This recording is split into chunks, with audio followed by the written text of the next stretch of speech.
안녕하십니까, 강비조 작가입니다. 오늘은 268페이지 3번 PPT 디자인 요소의 중요도 및 작업 순서에 대해서 설명하겠습니다. PPT 작업을 하면서 가장 흔히 범하는 실수에 대해서 담았습니다.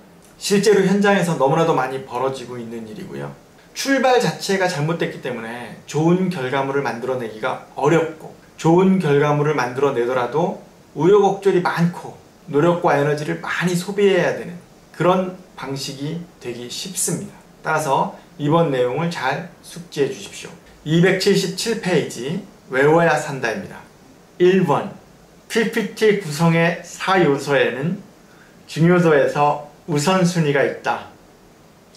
타이포그래피, 레이아웃, 컬러, 이미지 순으로 중요하다. 1번 PPT 구성의 4요소에는 중요도에서 우선순위가 있다. 타이포그래피, 레이아웃, 컬러, 이미지 순으로 중요하다.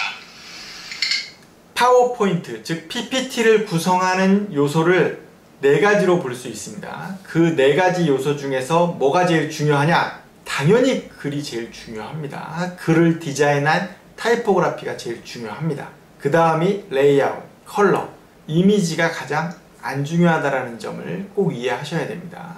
프레젠테이션을 봤는데 어떠한 이미지가 남았다, 그리고 전략적으로 그 이미지를 남기는 것이 목표였다, 그러면 상관이 없지만 그렇지 않고 이미지만 남았다, 그런 경우에는 정말 심각한 문제가 됩니다. 항상 가장 중요한 것은 전략이다. 그 전략에 맞게 프레젠테이션이 돼야 하고, 파워포인트 화면도 역시 마찬가지라는 겁니다. 전략을 잘 구현하는 가장 쉬운 방법은 글, 즉 타이포그래피 디자인에 있다 라고 기억하시면 됩니다. 2. PPT 구성의 4요소의 특징을 알고 있어야 한다. 타이포그래피, 레이아웃, 컬러, 이미지가 가지고 있는 특징과 활용법을 익혀야 한다. PPT 구성의 4요소의 특징을 알고 있어야 한다. 타이포그래피, 레이아웃, 컬러, 이미지가 가지고 있는 특징과 활용법을 익혀야 한다. PPT 구성의 4요소, 타이포그래피가 있고 레이아웃, 어떤 방식으로 배치, 배열, 사이즈를 결정할 건지 등등, 그리고 컬러, 어떤 색깔을 쓸 것인지, 그리고 이미지에 대한 각각의 구성 요소가 특징이 있습니다. 이것도 역시 타이포그래피, 즉 활자를 가장 잘 보이고 전략적으로 보이게 하는데 초점을 맞춰서 이루어져야 합니다.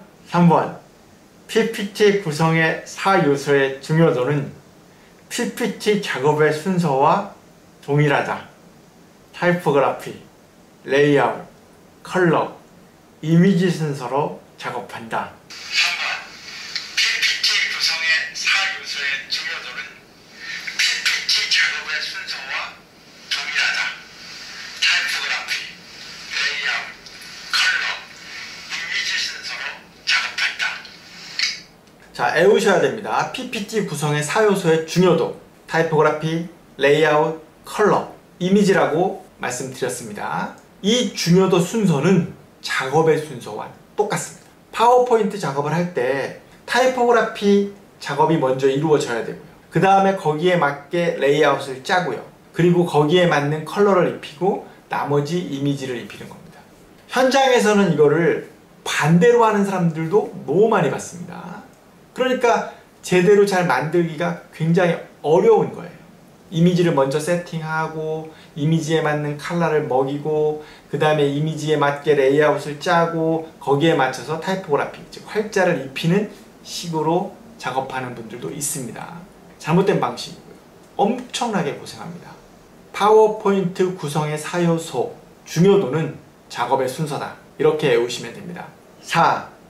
PPT 디자인에서 가장 중요한 것은 전략과 전술이다. 전략이 있고 나서 PPT 디자인이 있다. 4. PPT 디자인에서 가장 중요한 것은 전략과 전술이다. 전략이 있고 나서 PPT 디자인이 있다. 비단 경쟁 프레젠테이션에만 해당하는 얘기가 아닙니다. 여러분이 어떤 프로젝트를 하건 어떤 목표를 향해서 나아가건 가장 중요한 것은 전략과 전술입니다. 목표를 실현하기 위한 전략이 필요하고 상대를 이기기 위한 전술이 있어야 하는 겁니다. 잘못된 전략과 전술이 패배를 만들게 되죠. 따라서 전략과 전술이 모든 것에 우선한다는 점 꼭 기억하셔야 됩니다. 5. PPT는 가장 빠르고 효율적으로 작업이 이루어져야 한다. 경쟁 프레젠테이션은 주어진 시간과 물적, 인적 자원을 누가 더 효율적으로 사용하는지를 겨루는 매니지먼트 게임이다. 이산, 저산 오르면서 삽질하는 일이 없어야 한다. PPT는 가장 빠르고 효율적으로 작업이 이루어져야 한다. 경쟁 프레젠테이션은 주어진 시간과 물적, 인적 자원을 누가 더 효율적으로 사용하는지를 겨루는 매니지먼트 게임이다. 이산, 저산 오르면서 삽질하는 일이 없어야 한다. 프로젝트를 진행하면서 승리를 위한 경쟁 프레젠테이션임에도 불구하고 쓸데없는데 시간을 쓰는 거를 너무 많이 봤습니다. 여러분들이 경쟁 프레젠테이션의 PPT는 승리를 위한 도구라고 생각하셔야 돼요. 예술작품 만들듯이 잘 만들어야 되겠다 이렇게 생각하시면 안 됩니다.